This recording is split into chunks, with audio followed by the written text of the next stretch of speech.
La Hermandad de la Sagrada Oración de Nuestro Señor Jesucristo en el Huerto y María Santísima de Gracia y Esperanza fue erigida canónicamente el 18 de agosto de 1960 en la Parroquia Mayor de Nuestra Señora de los Milagros.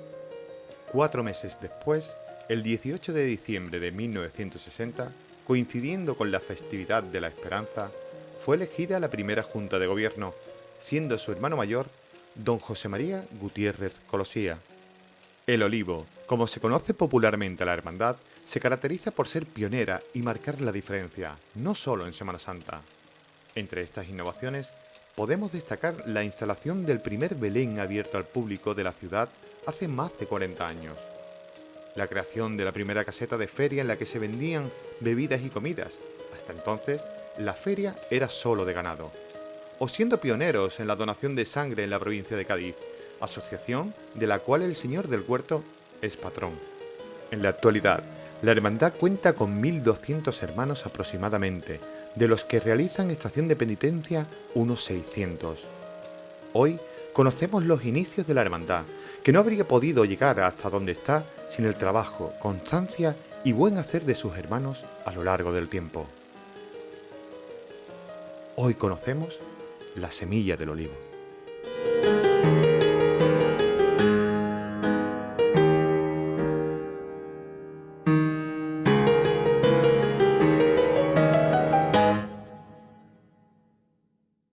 La hermandad fue un Jueves Santo que estábamos reunidos Enrique Ortega, Luis Ortega, Curro Prieto y yo. Estábamos reunidos en el bar central que había en la calle larga del puerto de Santa María y se nos ocurrió comentar de que por qué no había una hermandad más en la Semana Santa portuense. Que empezaron a buscar los días que había y que era, fíjate, se miró en las esclavas, la piedad que hay allí en las esclavas. Aquello no surgió, no siguió adelante, se pusieron a pensar y al final había unos cuantos que eran en aquel tiempo funcionarios del ayuntamiento y la oración del huerto, la imagen de la oración del huerto era de alguna manera protector del ayuntamiento, era como el patrono y demás, y yo creo que un poco pues se unió, unido por supuesto a que en aquel momento no existía el misterio de la oración en el huerto en el puerto, que es también lo que le movió. Y se acordó hacerla nosotros, encomendarlo a un escultor que había en Jerez que era Pinto. Fuimos a verlo, estuvimos tratando de eso, cómo se iba a hacer la imagen, cómo se iba a ir pagando, y todas las semanas, todos los sábados, íbamos y pagábamos una cantidad de cuentas de lo que se podía pagar, porque en principio, claro, había muy poquito dinero. Como hemos visto, la idea de fundar una nueva hermandad surge de 4 amigos reunidos un Jueves Santo. Poco a poco se fueron sumando los primeros hermanos de la hermandad, un grupo de 20 personas aproximadamente. ¿Cómo fueron aquellos primeros años? ¿Dónde tenían las primeras reuniones? Bueno, siempre se ha hablado de que había 4 que originalmente eran los que fundaron o dieron el empujón primero, Luis, Enrique, Curro y Pepe.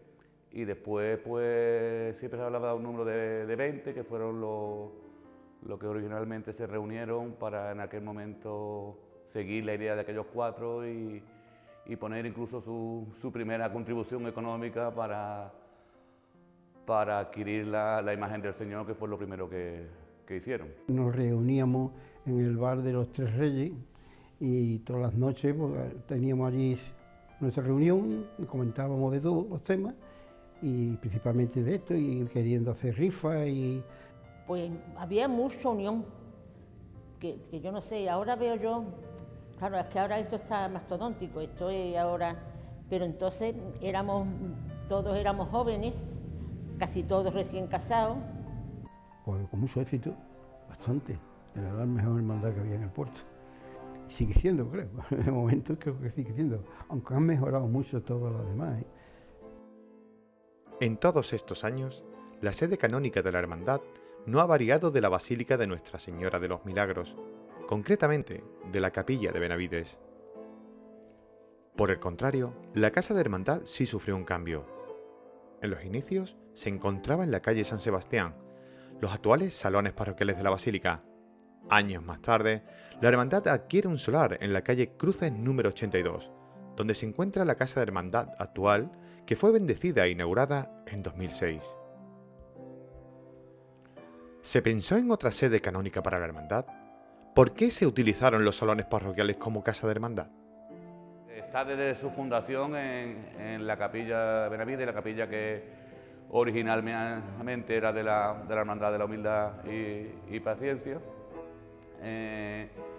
Sé que hubo unos intentos bastante avanzados de adquirir lo que era hoy, lo que es hoy el hotel del Monasterio de la Victoria, junto con el oratorio que tiene. Estuvieron a punto, pero al final no surgió, entonces se quedaron en lo que es la antigua iglesia mayor, lo que hoy es la basílica, hasta el día de hoy. La primera Casa de Hermandad fue en la Aurora, se llamaba aquello de la Aurora, no sé cómo se llama ahora, y en los salones de atrás quedaba un patio donde había un salón, un cuarto que había para la misericordia, otro para el dolor y sacrificio, y para Soledad también había, que eran las hermandades que en aquellos momentos, en Nazareno también. Eran unos salones que estaban prácticamente en ruinas, lo que era la antigua sacristía y salones aledaños de la capilla de la Aurora, que la hermandad, los mayores en aquella época, eran prácticamente los comienzos de la hermandad, acordaron con la iglesia, con el párroco de entonces, en reconstruir. Le hacían unos salones parroquiales para la parroquia, para impartir catequesis, reuniones y demás. También un cuarto para cada hermandad de la que estaban en la iglesia mayor, y a cambio de la hermandad del huerto se quedaba con varios salones, que eran la antigua sacristía y algunos salones de año para su uso como casa de hermandad. El 29 de marzo de 1961, miércoles santo, realiza la primera salida procesional la hermandad, manteniendo desde entonces el mismo día de salida. La hermandad procesionó con la imagen de nuestro Señor Jesucristo en la oración en el huerto, acompañado por un ángel confortador realizado por el mismo escultor. Ambas imágenes procesionaron en un paso tallado también por Francisco Pinto, dorado años más tarde, y que es el paso de misterio actual de la hermandad. Años más tarde, se contacta con Luis Ortega Bru para que realice un nuevo ángel confortador y las imágenes de los apóstoles durmientes, realizando solamente la imagen del apóstol Santiago. ¿Cómo fue aquella primera salida procesional? Como poquita gente, lo que había al principio, y con túnica, con la que se lleva actualmente, me parece, con capa, capirote y capa celeste y túnica blanca. En el primer año salió sin virgen y llovió por la Plaza del Castillo, que yo no sé, entonces era el itinerario distinto, y por la Plaza del Castillo empezó a llover y se quitaron todas las capas, le echaron las capas al Cristo. El Cristo con un ángel, pero que no es el que actualmente procesiona. Era otro ángel, también obra de Pinto, quiero recordar, eso no te lo puedo asegurar, pero creo que también era de Francisco Pinto, una imagen en candelero de vestir. Pero al poco tiempo, ya cuando se contrata a Luis Ortega Bru para componer todo el misterio, pues empiezan a llegar las nuevas imágenes y empieza el Cristo a procesionar con las imágenes de Ortega Bru que va suministrando el artista. No sé del punto de contacto, sé que estaba en aquel tiempo en Madrid, residía en Madrid, fue todo, tenemos que hablar de todo en aquel tiempo, hoy parece otra época, pero lo hacía por carta escrita, que están ahí arriba, que se pueden ver, hay unas cuantas cartas de Luis Ortega García hacia él. Bueno, pues llegan a un acuerdo, había un hermano que residía en Madrid, que tenía contacto con nuestros mayores que estaban aquí, y era un poco el que hacía de enlace con él. Y así se mantiene, se establece el contacto y bueno, se llega al acuerdo. Y como decía antes, la primera idea era que creara todo el misterio, sí, todo el ángel confortador y los tres durmientes. El primero que ejecuta es el ángel, como bien has dicho, después Santiago, y después, lo que también siempre de oída en aquella época, pues yo tendría, creo que eran 2 o 3 añitos y demás, no llegan a un acuerdo porque él quiere venirse para el sur, y quiere residir aquí, quiere que la hermandad le pague la estancia.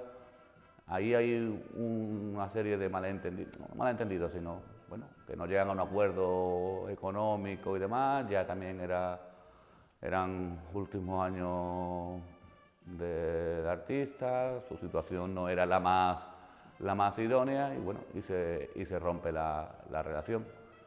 Y deja solamente ejecutado el ángel confortador y la imagen de Santiago. Completó primero el misterio con 2 imágenes de Carlos del Valle, las imágenes de San Juan y San Pedro. Posteriormente se convirtieron en candelero estas 2 imágenes, pero no quisieron tocar en la imagen de Santiago, por lo que se ejecutó otra nueva que la realizó Juan Luis Doello. Y entonces, desde el año 1990, pues procesionaban 3 imágenes en candelero como durmiente en la trasera del paso. Empieza, no sé exactamente cuándo empieza a tallarse, es también obra del mismo artista que el señor, de Pinto. Y sí, desde entonces él no se ha cambiado, sí ha sufrido algunas modificaciones, pero vamos, no por artistas relevantes, sino prácticamente en el seno de la hermandad. Si hablamos de Miércoles Santo, de color azul o los cántaros, hablamos de la Hermandad del Olivo. ¿Por qué se eligió el color azul tan característico de la hermandad? ¿Por qué el Miércoles Santo? ¿O por qué el paso de la cofradía por los cántaros? Podría quedar bonita una respuesta de un significado del azul, el porqué, el mar, como han dicho algunos pregoneros y demás, pero la verdadera razón de los mayores fue porque el color no estaba en la Semana Santa del puerto. Y no lo puedo decir de otra forma, vamos. Es decir, ese color no estaba y por eso dijeron que azul. Ahora todos nos identificamos, tú lo sabes perfectamente, con el azul olivo, es para nosotros sagrado, para algunos más que otros, pero bueno, pero la razón original pues fue esa, era el color que no estaba en la Semana Santa. Era uno de los días que había vacante, estaba el lunes santo y el miércoles santo, eran los días que había vacante de salida de procesiones, entonces cogimos el miércoles santo. Eso era muy tradicional, también se acordó con la Junta, formar un itinerario y desde el principio se pensó pasar por la plaza de la cárcel. Sí, porque por las 3 de la calle se celebraba mucho aquello. No sé, al principio, no, ya te digo que al principio yo me acuerdo que lloviendo era por la Plaza del Castillo. No sé por qué. Yo desde el principio, yo no me acuerdo, yo creo que sí, porque además mi suegra tenía la pensión en la Plaza de Perá, la pensión España, y allí iba yo con los niños a ver la procesión, y sí sé que daba la vuelta, pero claro, yo con los niños chicos y eso nunca fui por lo de los cántaros. Yo creo que eso de los cántaros fue más tarde, me parece a mí. En la fundación de la hermandad participaron principalmente hombres, aunque en las primeras listas de hermanos podemos ver cómo también se hacían hermanas las mujeres. ¿Cuál era su papel en la hermandad? ¿Asistían a los actos y reuniones? ¿Formaban parte de la Junta de Gobierno? Acompañarlo y eso, tú sabes, nosotros a Junta y eso, yo por lo menos no he venido a Junta, porque además nos cogió, que eso estábamos todos recién casados, todos con niños chicos. Yo me acuerdo, yo no sé, tú estuviste cuando la charla que tuvimos ahí con y María Luisa, la mujer de Antonio Herrero, que no fue a muchas cosas, yo tampoco iba a muchas cosas, y no veníamos eso cuando había, pero claro, entonces... Cuando ya se constituyó la hermandad y se hizo todos los documentos necesarios en el obispado y todo, pues entonces ya las mujeres también se reunían ellas y empezaban a hacer cosas de hermandad, ¿no? Cosas del manto, por ejemplo, el bordado del manto y otras cosas más. También ayudaban en la cuestión de la sección de caridad y cosas. Pero al principio no podían procesionar. No, nada más que éramos hombres. Primero porque me parece que no estaba permitido hacerlo exclusivamente, ¿no? No fue hasta el miércoles santo de 1964 cuando realiza su primera salida procesional María Santísima de Gracia y Esperanza en su paso de palio. La dolorosa original de la hermandad no es la actual, sino otra de don Francisco Pinto, de la que se conservan busto y manos en la Casa de Hermandad y que procesionó entre 1964 y 1974. La actual dolorosa, María Santísima de Gracia y Esperanza, es titular de la hermandad desde 1975, atribuida a Benito de Ita y Castillo, según el informe del imaginero sevillano don Francisco Buiza, en la década de los 80 del siglo pasado. ¿Cómo fue su primera salida procesional? ¿Cómo se fue conformando el paso de palio? Porque tampoco había ninguna en ese momento en el puerto, existían otras con titulares distintos y se le dio el de Gracia y Esperanza, ¿no? La Virgen es un movimiento, originalmente la hermandad adquirió una Virgen también, una imagen también ejecutada por Francisco Pinto Berraquero de Jerez, cuyo busto sigue conservándose, que está en la sala de junta. Y hubo un cambio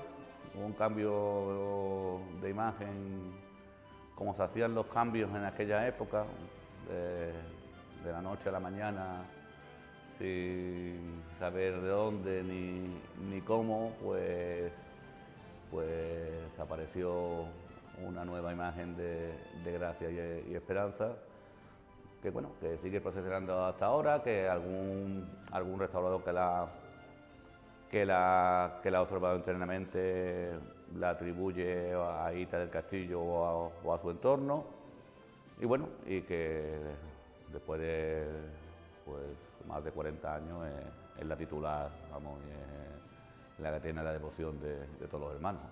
Sí, siempre salió con palio, desde el primer momento.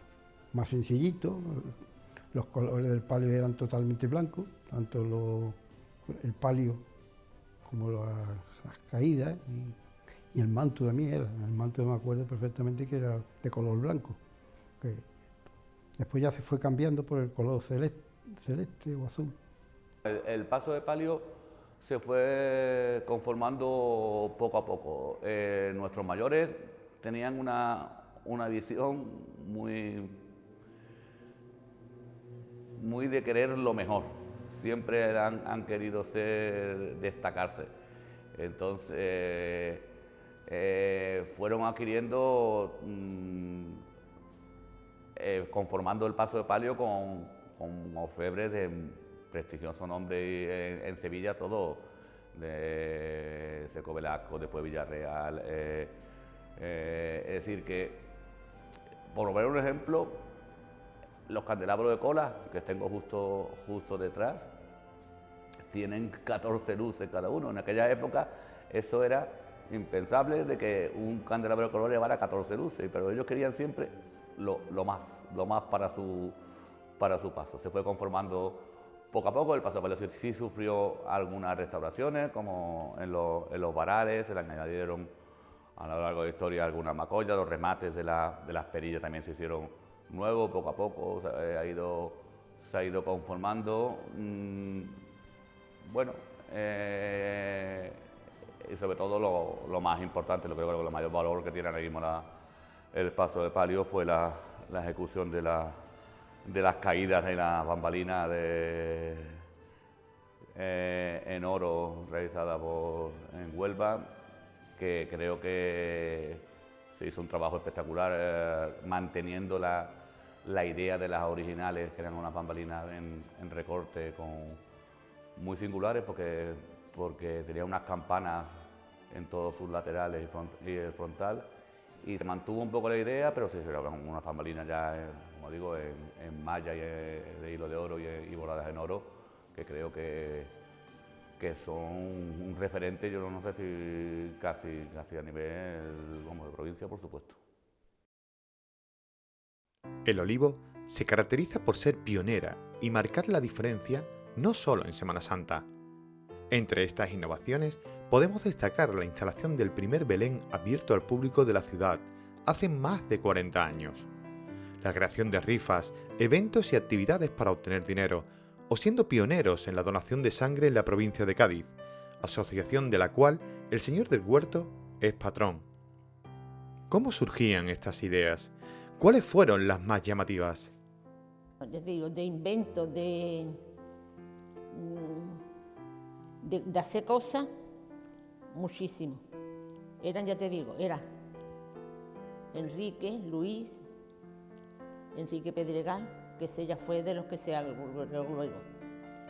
Y mi marido, que era Ortega, Luis era Ortega también.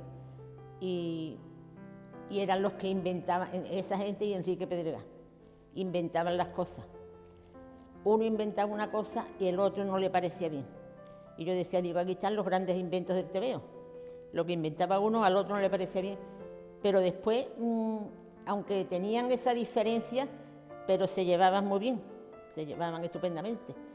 Y bueno, de ahí empezó a salir cosas, yo qué sé, no te puedo decir, rifas de todas clases. Fue una eso que rifaron un piso, me parece, que yo no sé, dijeron, han dicho, lo que pasa es que yo no me acuerdo quién es, tú lo sabrás a lo mejor, a quien le tocó el piso. Creo que sí. Y era el que ellos le llamaron la Operación Ladrillo. Eso fue idea de Enrique Pedregal. Yo eso sí lo conocí de oída, eso fue ya siendo yo muy pequeño. Creo recordar que eran 1.500 pesetas la papeleta y le tocaba, creo que recordar que ese era el precio, le tocaba un piso.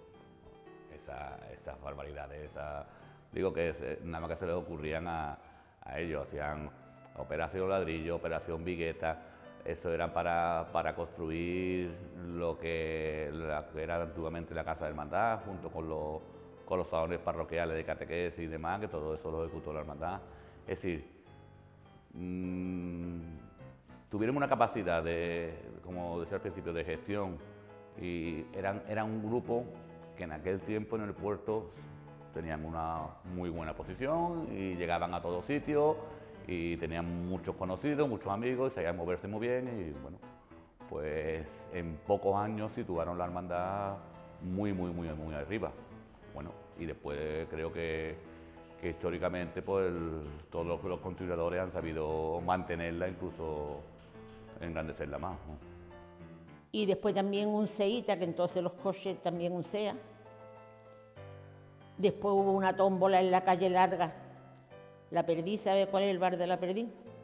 Al lado había también un local y allí pusieron una tómbola que estábamos las mujeres y lo que se llamaba la tómbola de las cucharas, me parece que era cuchara de palo. Es que no le tocaba nada, le dábamos una cuchara de palo. Y muchas cosas, muchas. Yo recuerdo varias cosas. Bueno, Cruces de Mayo hemos hecho fiestas en todos sitios, hemos creado paseos por la bahía en el vaporcito, dando cenas en medio de la bahía. Sí, hay cosas que que ahora cuando las piensas dices, joder, pero que era eso, que todo se le ocurría. También había otras que funcionaban, las cenas estas en el vapor funcionaron durante un tiempo, tuvimos unos cuantos veranos dando esa cena, y las cenas las dábamos nosotros, es decir, que no es que hoy en día eso era impensable que tú contratas un catering, no, nosotros preparábamos la comida y la servíamos nosotros en el barco en mitad de la bahía, es decir, eso que nos inculcó, claro, ahora es inejecutable de esa manera, pero nos quedó esa idea, creo que a todos, y creo que lo transmitimos siempre en buscar el dinero y eso debajo de las piedras para engrandecer la hermandad, ¿no? Sí, sí, exactamente. Se traía un coche, en otra ocasión un piso. Había la manera de buscar dinero porque, claro, no había otro procedimiento. Hasta que más adelante, en la feria se montó la caseta del Olivo, que era la que todos los años daba bastante dinero en aquellos momentos, de lo que se podía comprender que era bastante, ¿no? Y después ya pues éramos los que más dinero hacíamos en eso. Y además que yo creo que éramos la única hermandad que montaba caseta en la feria.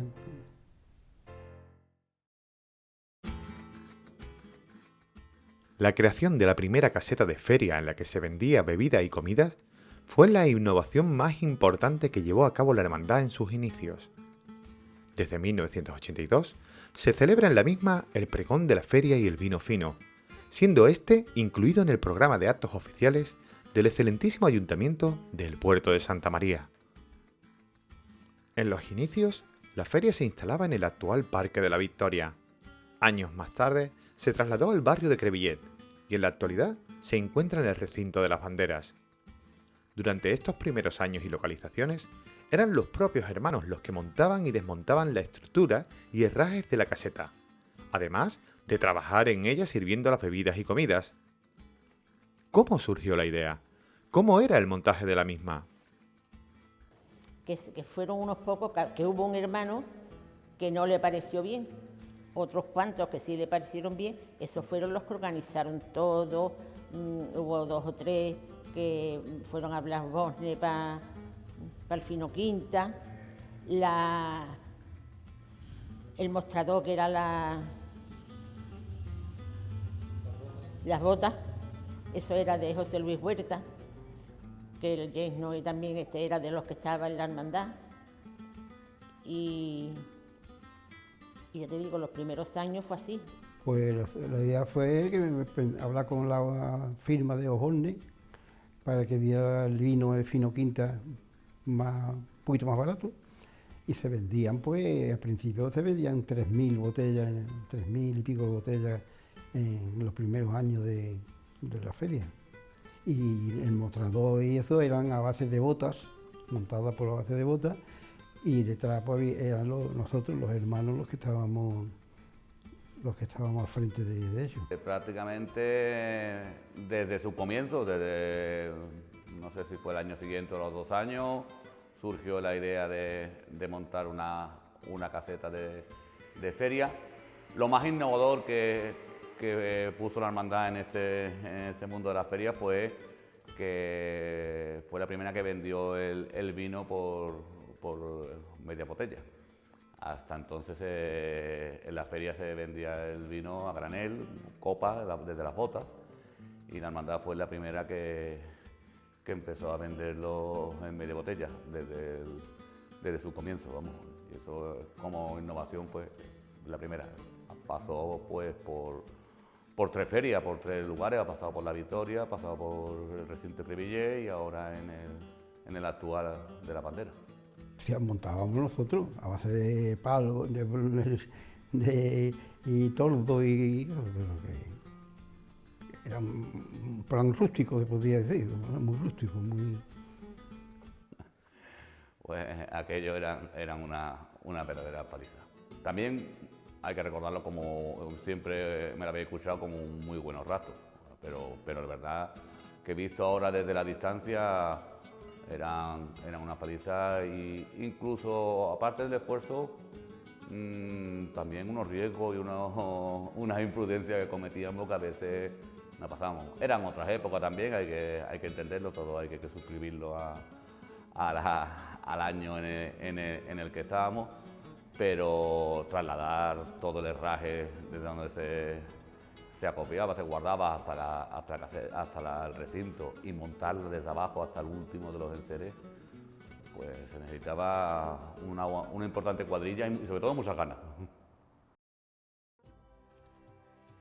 A través de estos más de 60 años, hemos visto que muchas cosas han cambiado.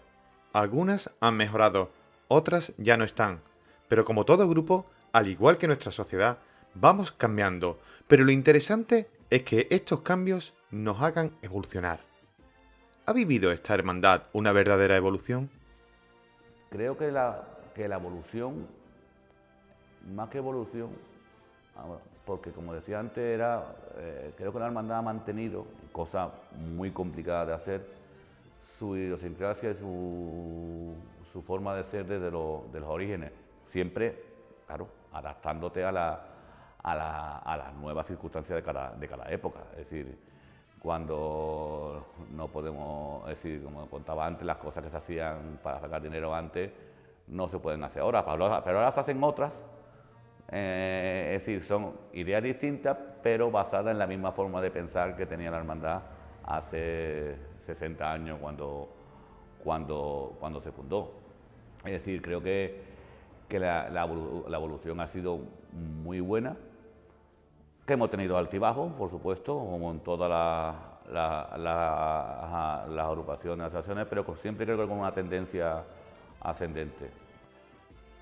Hablar de evolución, yo hablaría más de adaptación a las épocas que le ha tocado vivir, manteniendo siempre esa idea original de hermandad que los mayores nos pusieron.